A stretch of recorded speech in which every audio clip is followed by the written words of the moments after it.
Hujambo mpenzi mtazamaji, natumai mzima na ubweri wa afya popote pale ulipo. Karibu katika taarifa zetu za Dira ya Hope TV Jumaa hii, lakini kwanza tupate yale. We have so many things that can kill. Rais Ruto azuru Pwani kwa mara ya kwanza tangu kuapishwa. Ndivyo hivyo kila mmoja wetu. Matamshi ya Waziri Kuria kuhusu GMO ya wakera wa Kenya. We have so many things that can kill us in this country. Being in this country, you are a candidate for death. Na mbunge wa Sirisia John Waluke achiliwa huru kwa dhamana. Langu jina ni Doli Mwiregi Mbuvi, karibu tuandamane hadi tamati. Mashirika ya kijamii na wanaharakati usalama wa chakula wameshtumu matamshi yaliyotolewa na Waziri wa Biashara Moses Kuria kuhusiana na uagizaji wa mahindi ya GMO nchini. Kulingana na Kuria, jumla magunia milioni 10 ya mahindi ya GMO yataagizwa kwa muda miezi 6 ijayo bila kutoza ushuru ili yatumike kama chakula cha Wakenya. Dickens Luvanda anaripoti. We have so many things that can kill us in this country. Being in this country, you are a candidate for death. And because there's so many things competing for death, there's nothing wrong with adding GMO to that list. That is why we have deliberately decided to allow GMOs into this country.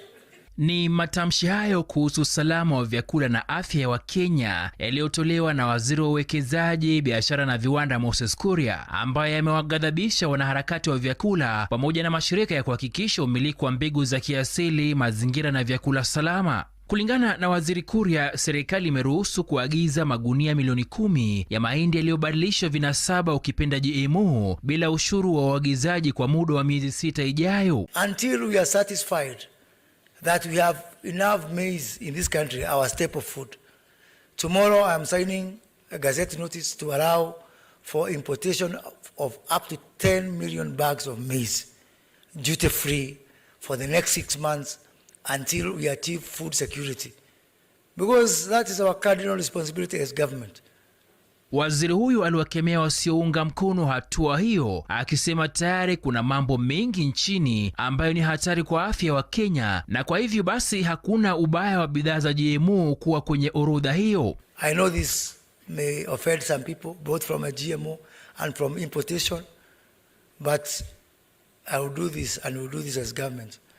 Even if it's not, we lose some votes here and there, but at least we'll see the kingdom of heaven. Mashirika ya usalama wa vyakula yanayojumuisha Biodiversity and Biosafety Association of Kenya BIBA na Alliance for Food Sovereignty in Africa yamemkosoa waziri huyo, yakisema kuwa matamshi yake ni ishara tosha kwamba afya ya Kenya si muhimu kwake. We are quite shocked and concerned about the recent or the yesterday statement by our Minister for Trade.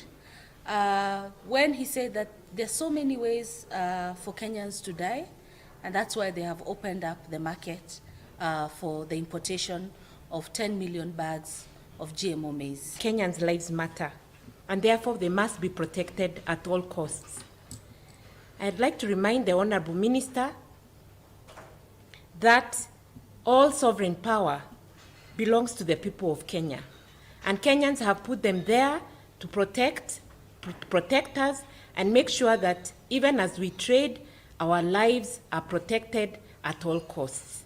Viongozi wa mashirika hayo waliohutubia wanahabari jijini Nairobi na kuwataka Wakenya kuepuka ulaji na utumiaji wa mahindi na vyakula vya GMO kutokana na athari zake za kiafya, na hata kutoa wito kwa Wizara ya Afya kuingilia kati ili kusuluhisha suala la vyakula vya GMO. When you bring in GM maize, don't even talk about the GM technology itself. It's the associated technology and the use of glyphosate or Roundup, which becomes a very big issue. The World Health Organization has actually warned any commingling of food with this pesticide is a very big concern to lymphoma. We must also remind our Honourable Minister that the right to food and health is a fundamental right. It's a human right, protected not only at the global level, but also at our Constitution. And food security is not just about filling our stomachs with calories. It's about eating safe food. It's about accessing food. It's about availing food that is good and meets our dietary needs. Serikali ya Rais William Ruto imesisitiza haja ya uagizaji na matumizi ya vyakula vilivyobadilishwa vinasaba, alimradi kuziba mwanya mkubwa wa ukosefu wa chakula humu nchini, hasa kutokana na ukame ulioathiri zaidi ya Wakenya milioni 5.1 katika zaidi ya kaunti 26, jambo ambalo wanaharakati wa vyakula wanasema sio suluhu mwafaka. We are currently having harvesting going on in the Rift Valley zone, the western part of the country. And why don't we first of all use that maize or buy that maize and distribute it to the hungry Kenyans, as opposed to running to opening up duty-free and bringing in duty-free GMO maize. I'm sure in the next 2 days you'll hear the maize is in the country. Hata hivyo, mvumbuzi maarufu ulimwenguni Bill Gates aliyezuru Kenya juma hili amelaumiwa na kuhusishwa mara kwa mara na swala nyeti la vyakula vilivyobadilishwa vinasaba nchini Kenya, akitajwa kama jamaa atakayefaidika zaidi ikiwa vyakula hivyo vitakumbatiwa nchini baada ya marufuku ya miaka 10. Aidha, Gates ambaye alizungumza na wanahabari wa Kenya katika chuo kikuu cha Nairobi Alhamisi ya Novemba 17 alifichua kuwa mwenyewe amekula na kutumia vyakula hivyo maishani mwake na kuwa hajaathirika vyovyote kiafya, hii ikiashiria kuwa anaunga mkono matumizi ya vyakula vya GMO. Every piece of bread I've ever eaten is high productivity wheat, GMO wheat. Every piece of corn I've ever eaten is GMO corn. So these are things that billions of years of using these products have been done. These are proven products. Nobody's trying to take something that hundreds of millions of people haven't already been eating with a perfect safety record. Dickens Luvanda, Dira Hope TV. Shukran sana Luvanda kwa taarifa hiyo. Na mtazamaji, tukisonga mbele ni kwamba mbunge wa Sirisia John Waluke ameachiliwa huru kwa dhamana ya shilingi milioni 10 pesa taslimu wakati akisubiri kusikilizwa kwa rufaa yake. Mapema mwezi wa Oktoba mwaka huu, Waluke alihukumiwa kifungo cha miaka 67 gerezani na mahakama ya kukabiliana na ufisadi kwenye rufaa iliyowasilishwa mahakamani kupinga hukumu aliyopewa. Waluke alidai kuwa kunyimwa dhamana na mahakama kunaweza kumfanya akapoteza kiti chake cha ubunge. Baada ya kukaa gerezani kwa mwezi mmoja na siku kadhaa, hatimaye mbunge wa Sirisia John Waluke ameachiliwa huru kwa dhamana ya kima cha shilingi milioni 10 na mahakama ya rufaa akisubiri rufaa kifungo chake cha miaka 67 gerezani. Kupitia mawakili wake Otiende Amolo na Elisha Ongoya, Waluke alilalama kuwa kifungo hicho ni kikali zaidi na kisichostahili. Aliomba mahakama kumpa dhamana wakati akisubiri kusikilizwa na kuamuliwa kwa rufaa yake. Katika rufaa hiyo, mbunge huyo anaitaka mahakama kubaini ikiwa shilingi milioni 313 zilizolipwa kihalali kwa kampuni ya Erad Suppliers kama fedha za upatanishi na kama fedha za ukiukaji wa mkataba zinaweza zikasababisha kufunguliwa kwa mashtaka ya uhalifu. Pia anadai kuwa ingawa alikuwa mkurugenzi wa kampuni hiyo, hakuhusika katika uendeshaji wake wa kila siku na wala hakuhusika katika miamala husika, na kwa hivyo hapasi kuwajibika kwa kitu ambacho hakuhusika. Tarehe 6 ya Oktoba mwaka 2022, Waluke na mtumia mwenza Grace Okungu walirejeshwa tena gerezani baada ya mahakama kuu kushikilia uamuzi wa hakimu uliowapata na hatia katika sakata shilingi milioni 313 katika bodi ya kitaifa nafaka ya mazao NCPB. Waluke na Okungu walikuwa kurugenzi wa kampuni ya Erad Suppliers iliyodaiwa kuhusika katika sakata hiyo. Okungu alihukumiwa kifungo cha miaka 67 gerezani au alipe faini ya shilingi bilioni 1. Ofisi ya mkurugenzi wa mashtaka ya umma ODPP kiongozwa na Alexander Muteti na Victor Witi hata hivi iliomba mahakama ya rufaa kutupilia mbali ombi la Waluke na kuachiliwa kwa dhamana na kusema kuwa halina matumaini. Bali na hayo, mtazamaji, ni kwamba Rais William Ruto kwa mara ya kwanza tangu alipotoa uongozini amezuru eneo la Pwani ambapo aliongoza hafla ya uzinduzi wa kiwanda cha kutengeneza vyuma cha Devki Samburu, kaunti ya Kwale. Amesema ukuaji wa viwanda nchini umeshuka katika kipindi cha miaka 5 iliyopita kutokana na madai ya hujuma kutoka kwa watu wachache aliowataja kwa walaghai na madalali. Kulingana naye, haya yalifanywa na watu ambao walishinikizwa kubadilishwa kwa sera sera ya serikali ili kuongeza bidhaa kutoka nje ili kupata punguzo tofauti na utengenezaji wa bidhaa za ndani na hivyo kukatisha tamaa viwanda vya Kenya. Kwenye hafla hiyo, viongozi wa Pwani walimtaka Rais Ruto kuwapa maendeleo kwa manufaa ya Pwani. Mbali na Waziri Mvurya na Waziri Aisha Jumwa, pia tunaye Bwana Chimera akiwa katika lile kapu ambalo umetuongezea sisi kama Wakwale. Nikikonfirm maneno ya chairman wa DEFCI, ni kweli amekuwa akitusupport katika mashule, na pia ni juzi tu walikuwa katika ofisi yangu wakatusupport tena na angalau pesa kidogo tukasaidia tena watu wa Kinango na chakula. Na rais tumeshukuru sana kwa kutupa Aisha Juma kama waziri, ukatupatia kijana mdogo wa Kwale kama waziri. Hata najua pia macho bado hajapungua kwaruza. Pia kimbia upande wa Taita na Taveta, uangalie angalau mmoja. Alafu na ndugu yetu mmoja wa Lungalunga kule amekuwa na msukumo mkubwa sana kwa kila pembe na mambo mengi. Karibuni tutapata mengi. More wagons and more, Mr. Speaker, Mr. President, we should be able to ensure that we have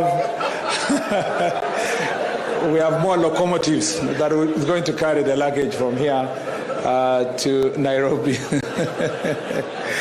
Sisi kama mawaziri chini ya uongozi wa rais wetu wa Jamhuri ya Kenya, tuko na mipango mingi ambayo tumeanza hivi sasa kuzungumza naye na kuzungumza kama baraza.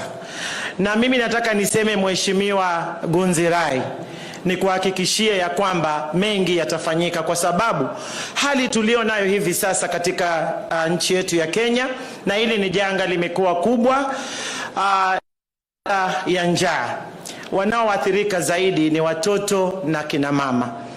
Na mipango iliyoko ni kwamba rais wetu ameamrisha, na jana mlisikia waziri hapa akisema tayari ameshapanga mipango ya kuhakikisha kwamba mahindi yameagizwa kwa wingi ndani ya taifa letu la Kenya. Mambo mengi ya kiwanda hii inahusu rasilimali ghafi ambayo iko kwa Wizara ya Mining.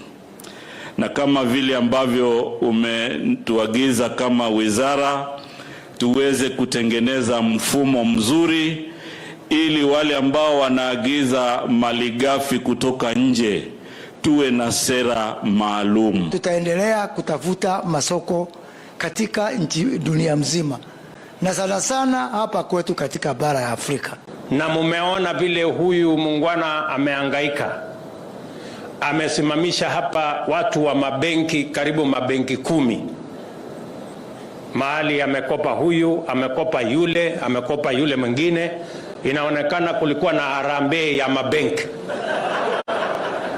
ili kuweza kuegeza katika kiwanda hii, akiamini ya kwamba hii kiwanda itatufaidi kama Wakenya.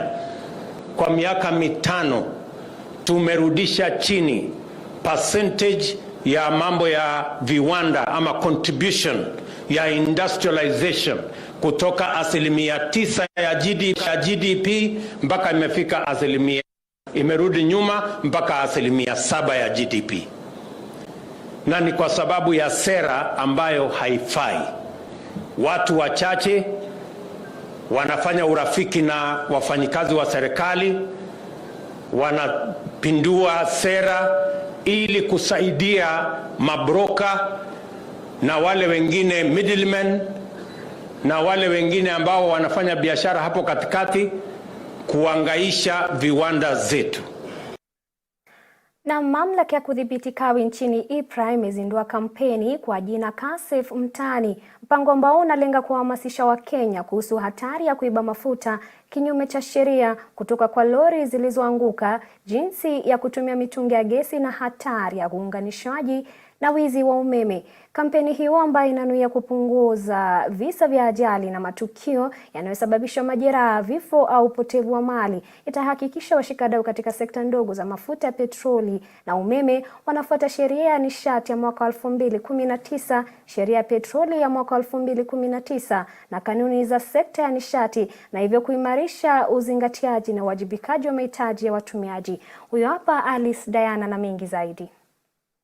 Mnamo mwaka 2009, Kenya ilishuhudia mkasa mbaya zaidi katika barabara kuu ya Nakuru Eldoret katika eneo la Sachangwan, ambapo lori la mafuta liliwaka moto na kusababisha vifo vya zaidi ya watu 100 na wengine kadhaa kujeruhiwa vibaya. Zaidi ya mwongo mmoja baadaye, matukio kama hayo, ingawa kwa kiwango kidogo, yamejirudia. Katika kipindi cha miaka 2 iliyopita pekee, kumekuwa na ajali 22 za lori za mafuta zilizoripotiwa kulingana na data kutoka EPRA. Kufuatia swala hili, mamlaka ya kudhibiti kawi nchini EPRA imezindua kampeni iitwayo Car Safe Mtaani, inayolenga kuhamasisha na kuelimisha umma kuhusu hatua za usalama wakati wa kutumia mafuta ya petroli, gasi za LPG na bidhaa za umeme. Akizungumza jijini Nairobi wakati wa uzinduzi rasmi wa kampeni ya Car Safe Mtaani, mkurugenzi mkuu wa EPRA Daniel Kipto alisema kuwa kila mtu ana jukumu la kuzingatia tahadhari zinazohitajika ili kuepusha ajali za siku zijazo katika sekta hiyo. This campaign therefore comes at a time where we are aiming to forestall the increasing case of accidents and incidents related to petroleum, LPG and electricity. Through public awareness and education, we believe that we can change the habits and practices that lead to grave harm and even loss of life, and these accidents are actually preventable. Ladies and gentlemen, I cannot overemphasize the importance of the petroleum to the country's economic growth and development. Petroleum drives key sectors of our economy, including manufacturing, transportation, construction, amongst others. The authority is tasked by law to identify gaps in environmental, health and safety and quality standards for the energy sector in coordination with other statutory authorities, and to develop and deploy mechanisms to address those gaps. Car Safe Mtaani is one of those interventions. Notably, we have seen as the authority increasing accidents related to oil tankers that has led to serious injuries and loss of lives. Only recently in September, there was an accident at the Kisian Junction along the Kisumu-Busia Road. Thankfully, this time, no fatalities were reported. We have, however, witnessed increasing such cases of siphoning which do not have a positive ending. The contributing factors such as on these dangerous actions have been determined by the poverty levels that make our people instinctively dash to siphon what they consider to be free fuel, and the locals perceiving occurrences as opportunities to make a quick buck from the siphoned fuel. This is what we need to stop.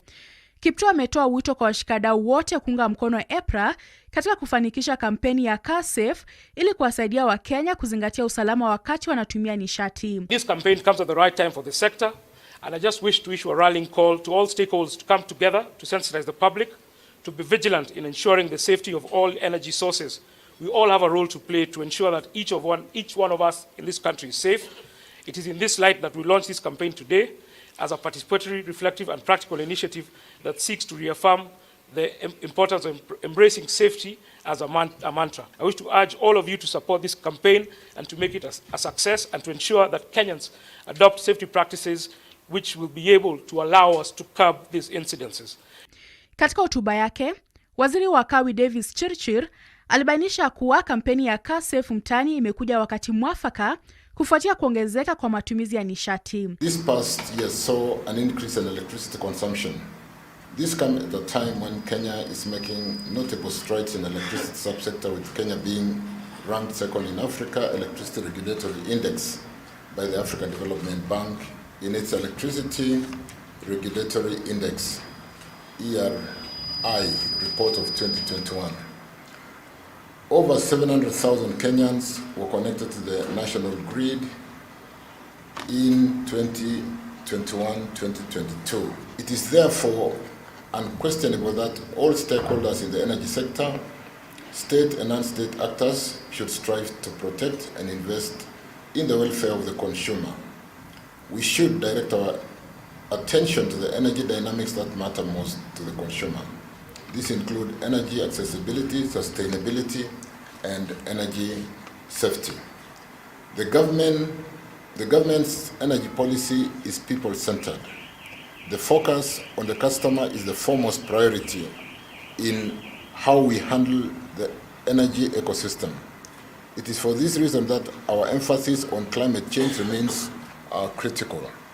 Waziri Churchill alielezea matumaini kwamba Wakenya watakumbatia ujumbe huu wa usalama ili kuzuia kutokea kwa ajali na matukio yanayohusiana na matumizi ya nishati. This campaign, the Car Safe Mtaani campaign, is therefore timely in this environment. of increased energy consumption. It demonstrates responsibility from the energy sector to its customers, and most importantly, it promotes safety. This campaign speaks to the consumer and educates them on crucial steps applicable to their everyday life that could avert any harm or loss of life. The ministry is committed to supporting efforts towards the well-being of Kenyans, as well as deliver to them the service they need. We are optimistic that Kenyans will embrace this safety message and curb the occurrence of accidents and incidences related to energy use. Let me therefore commend and congratulate IPRA for providing leadership and launching this Tukae Safe Mtaani today. I thank you all. Nikiripotia Dira ya Hope TV, mie ni Alice Diana. Shukran sana Alice Diana kwa taarifa hiyo. Na sasa mtazamaji, tuelekee katika kaunti ya Mombasa ambapo gavana wa kaunti hiyo Abdul Swamad Nasir amesitisha ujenzi wa majengo 162 katika kaunti hiyo kwa sababu za usalama. Nasir alisema kwa hatua hiyo inafuatia mapendekezo ya jopo kazi lililoanzishwa mwezi Septemba kuangalia jinsi majengo yanaendelea kujengwa katika kaunti ya Mombasa yanavyofuatwa. Gavana Nasir amewapa wanakandarasi na wawekezaji makataa ya siku 7 kuwasilisha upya michoro yao na hati zote muhimu ili kuidhinishwa upya kabla ujenzi kuanza tena katika maeneo yao. Gloria Musimbi na maelezo zaidi. Gavana wa Mombasa Abdul Swamad Nasir ametoa ripoti ya awali iliyoashiria kwa majengo 97 ndani ya Mombasa yanajengwa bila idhini ya kaunti. Kufuatia ufichuzi huo, Nasir amesimamisha ujenzi wote unaofanywa katika kaunti ndogo 6 za Mombasa ambazo ni Kisauni, Nyali, Likoni, Mvita, Changamwe na Jomvu. Akihutubia wanahabari, Nasir alisema kuwa ripoti ya awali inaonyesha kuwa majengo 67 yaliyokuwa yakijengwa yalikuwa tofauti na miundo na mipanga iliyowasilishwa kwa kaunti ili kuidhinishwa. But we cannot allow to be a county that after a disaster happens is when we all start asking what happened. There's a property in Majengo, Kingorani, where despite the fact that there was a stop order, the building task force, when they went round, they realized that these people are trying to be smart and continue. And the reason why this particular property had been given an initial stop order was because of the quality of works. Gavana huyo amewataka wamiliki wa mali hizo 3 iliyoko Majengo, Kingorani, Old Town na nyingine iliyoko Likoni kujiwasilisha kwa afisi ya kaunti hiyo katika muda wa siku 7 zijazo, ambapo wasipojisajili watachukuliwa hatua za kisheria. If you are the owner, kindly avail yourself, because you are endangering the lives of people. Unahatarisha maisha ya watu. Hatuwezi kuwa ni wale ambao tutakuwa ni wenye angalia misiba ya kishatokea ndo tuanze kupeana pole na ilikuwaje. Yale yametokea katika maeneo mengine yanafaa kuwa funzo sisi pia tuweze kufungua macho yetu. Nasir aliongeza kuwa kaunti itapitia upya tovuti zote ambazo zilizotolewa kwa amri ya kusitisha ili kudhibitisha ikiwa maagizo yalizingatiwa na kushindwa ni hatua gani kali zitachukuliwa dhidi ya wamiliki wa mali hiyo.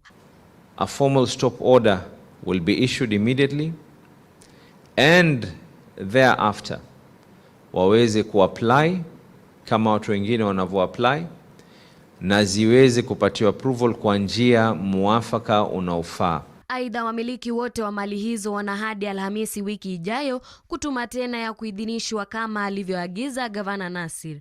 Ripoti hiyo yaja wakati ambapo kumeshuhudiwa kuporomoka kwa majengo ya ghorofa jijini Nairobi na Kiambu kufuatia ujenzi mbovu.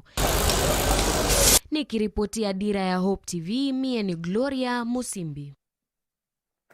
Na shukran sana Musimbi kwa hayo. Na tukiachana na hayo ni kwamba bodi ya uchaguzi ya kitaifa ya chama cha UDA imefanya mkutano wa mashauriano na waniaji kutoka Garissa, Elgeyo Marakwet na Kandara, wakiwa ni wagombe 21 wanaowania kiti cha useneta wa Elgeyo Marakwet, wagombea 14 wa ubunge wa Kandara na mgombea mmoja wa ubunge wa Garissa mjini. Bodi hiyo imesema kuwa wameafikiana jinsi ya kujiendesha na kutohakikisha kuwa uteuzi huu utakuwa huru na wa haki. Uchaguzi utakuwa wa kuaminika na hakuna vurugu zitakazoshuhudiwa. Uteuzi wa wagombea wa nyadhifa hizo utafanyika tarehe Novemba 26 kabla IEBC kutangaza muda wa kampeni kabla siku rasmi ya uchaguzi hizo ndogo Disemba tarehe 8.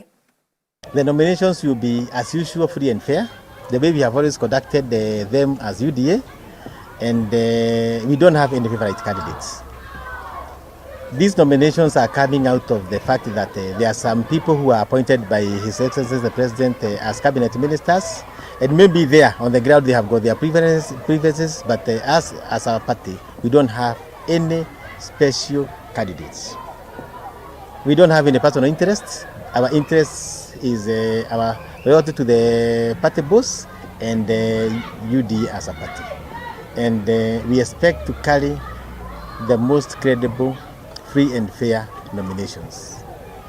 And because we have got an interest at the heart of this party, we want to make it the biggest and the largest in Africa, and we have to do and get everything right. So we have agreed on how to conduct ourselves. There will be no violence, especially violence against women, and we have stated categorically violence will lead to automatic disqualification. Na kanisa limehimizwa kuchukua jukumu lake katika kutekeleza agizo kuu la Yesu Kristo kwenye lengo la kuokoa vijana hasa waliopotea kupitia njia ya uinjilisti na mikutano ya Injili.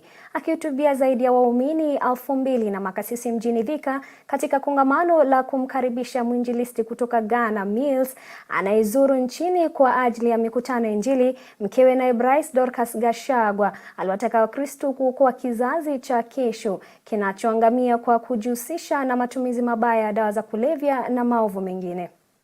Freedom of association, you know it. It is enshrined in the Constitution. So it is legal for any church or any mosque or any other person who wants to preach to go and preach and to associate with whoever they want and to pray to the God they believe in. And as Christians, we believe in our God, and we are going to preach and we are going to associate with whoever it is, because that is a constitutional right and a legal right, really. Go wherever. In fact, the next one, Father, if you can arrange, we want to go to Kisumu. We want to go to Mombasa. We want to go to Garissa. We want to go everywhere. Because that is what God is demanding. And we must take the direction from our God. Because He's not going to compromise. He's not going to change His word for you and I. No comfort anymore. Na kaunti ya Uasin Gishu itaendesha operesheni ya siku 7 ya usalama mjini Eldoret ili kuondoa magenge ya wahalifu wanaojihami mjini humo. Hatua hiyo inafuata makabiliano makali baada ya wachuuzi na vijana wa mtaani kuvamia duka moja la mjini humo na kupora mali Alhamisi.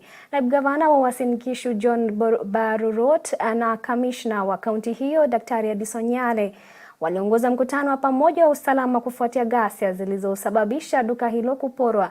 Tayari polisi wamewakamata washukiwa 19 kuhusiana na kisa hicho baada ya DCI kusema kuwa waporaji hao walichukua fursa ya operesheni ya maafisa wa serikali ya kaunti ya Uasin Gishu kuondoa wachuuzi wasiokuwa na leseni mjini na kuvamia duka hilo. Eldomat karibu na kituo cha Saito. Will be firm. We will ensure that anybody who has paid for a space to do business, you will be able to do your business, and there will be enhanced security. That's why you see we have the security team here with us. We have had consultations since morning and even yesterday when the operations were ongoing. But all those hooligans that caused a lot of mayhem yesterday, there is no room for that here in Eldoret, here in Uasin Gishu. We want fairness for everybody who wants to do genuine business. We want to give assurance to all the business community, even those shop owners beyond the market, that security will be provided, and going forward, there will be a lot of enforcement. Na serikali imeweka mikakati ya ukarabati wa bwawa la Mukurweini lililoko Muthengera katika kaunti ndogo ya Laikipia Magharibi, ambalo linatarajiwa kuhudumia zaidi ya maboma 4,500. Kulingana na naibu kamishna wa eneo hilo Dambuki Muthike, hatua hiyo itaona bwawa la kikoloni kuweza kusambaza maji. Wakazi katika eneo hilo walikuwa wameelezea hofu ya bwawa hilo kuvunja kingo zake, lakini alipotembelewa bwawa hilo, naibu kamishna wa kaunti hiyo aliwahakikishia wakazi hao kuwa serikali itawashirikisha wadau wote ili kuhakikisha hatari hiyo inadhibitiwa. Wananchi walikuwa na maswali mingi, mambo mingi wangetaka kujua kutoka kwa serikali kuu na serikali ya kaunti. Na tumeongea sana, tumesikizana na tumeagana na wananchi. Tutakuwa tukutana mara mingi ili tuone hii mradi itaendelea vizuri bila matatizo, sababu kuna wengine walikuwa naona kama wameachwa, lakini wamehakikishiwa na ile kamati iko ati watahusishwa. Na sisi pia kama serikali ya kaunti tumesema tutakuja tusaidiane ili wakuwe wamehusishwa. Alafu ya pili lazima tutakuja kuwaonesha beacon ya mahali hii damu iko. Kwa hivyo hajakuwa na shida, na tumependa wananchi wa hapa sababu wamejitokeza wakiwa wengi na walikuwa ready kutusikiza na kusikiza kamati. Na tena tunataka kushukuru shirika la Rift Valley Organization lile ambalo linagharamia hii mradi. And those issues that the community were raising were very critical for us for the enjoyment of human rights, especially the aspect of public participation, the aspect of the right to education, because if children were unable to cross to go to school, the aspect of the right to health, people are not able to cross, especially during emergencies. And also the fact that people living downstream were alleging that the implementation of this project was going to disadvantage them. And also the fact that members of the community, especially vulnerable groups, were not engaged from the inception. And therefore we reached out to the various duty bearers who were involved, the Deputy County Commissioner's Office in Nyahururu, the NEMA office in Laikipia, the Water Resource Authority, and even the Sub-County Administrator. Na kufikia hapo sina la ziada, mpenzi mtazamaji. Shukrani za dhati kwa kutazama taarifa zetu, na pia kwa wale wote waliweza kufanikisha taarifa hizi. Mwenzangu Tiffany Wamboi atakuwa hapa mida ya saa 3 kamili kwa taarifa hizi na zingine. Usikose kujiunga naye. Siku zote niite Doli Mwirigi Mbuvi, nitaitika na kutakia